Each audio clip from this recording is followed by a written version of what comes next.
गांधी जब देश में लौटे तो उन्होंने 10 वर्ष तक कभी नहीं कहा कि अंग्रेज को भारत छोड़ो। 1925-30 तक गांधी यही कहते रहे कि नहीं, अंग्रेजे रहे तो ठीक है। क्यों? गांधी कोई अंग्रेज के दलाल तो थे नहीं। उन्होंने इसलिए कहा कि जब समाज में समझ नहीं होगी, वो क्षमता नहीं विकसित होगी, समाज की वो ताकत नहीं बनेगी, तो अंग्रेज चला भी जाएगा तो क्या होगा, हम लोग लौट करके मर जाएंगे। इसलिए उन्होंने कभी नहीं कहा अंग्रेज गांधी भाई भारत छोड़ो। बाद में आके कहा, 1930 के बाद कहना उन्होंने पहले शुरू किया। तो बिहार बदलना है, उसके लिए दल बनाने की जरूरत है, तो बन जाएगा। समाज एक बार जग जाएगा, लोग जुड़ जाएंगे तो दल बनने में क्या लगता है। 1 मिनट में एक मीटिंग होगी, बन गया दल। जरूरत इस बात की है कि पहले समाज से सही लोग जुड़े, अब तबके का भरोसा हो, लोगों को ये लगे, और लगे खाली लगने के लिए नहीं, सही मायनों में कि नहीं भाई ये कुछ बेहतर प्रयास हो रहा है, जिससे लोगों की जिंदगी में कुछ बेहतरी हो सकती है। बिहार की जो आज परिस्थिति है, जो दुर्दशा है, जो इमेज है, वो सुधर सकता है। लोगों को इस पर विश्वास होना चाहिए। एक बार विश्वास हो जाएगा तो दल बन जाएगा।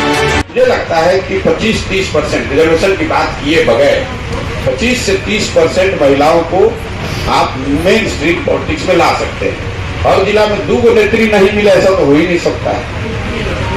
2 प्रसिद्ध डॉक्टर, वकील, समाज सेवी, महिला नेत्री तो होगी। अगर 2 को भी कर दिया तो 25% हो जाएगा। ज्यादातर जिलों में 7 सीट 8 सीट ऐसे ही है। महिलाओं की संख्या 50% है।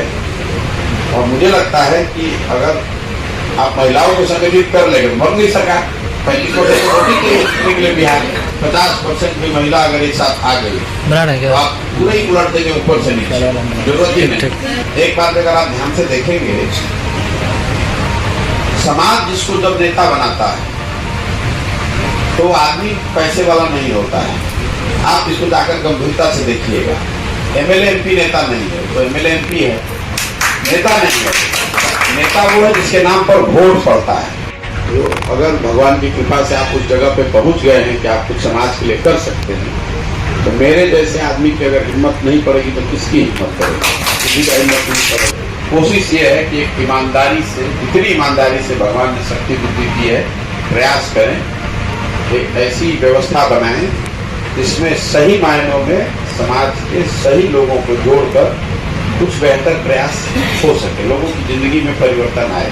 जब समाज जगेगा तभी कुछ राजनीतिक काम आप बड़ा कर सकते हैं। बिना समाज के जगे हुए, बिना सामाजिक इंटरवेंशन के मुझे नहीं लगता है कि राजनीति में कोई आमूल परिवर्तन लाया जा सकता है। ममता है, मुलायम है, मायावती, जो लोग भी हैं, जिसको भी नेता आप जानते हैं, घर जाइए जरा सोचिएगा, जिस दिन समाज ने उनको नेता बनाया उस दिन वो कितने बड़े आदमी थे, बहुत गरीब थे।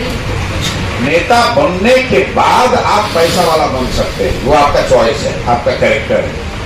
लेकिन समाज को नेता जब आपको बनाता है तो आप साधारण परिवार के ही होते हैं। अरे हम आगे का प्रेडिक्शन नहीं कर रहे हैं, इसमें फैक्ट है।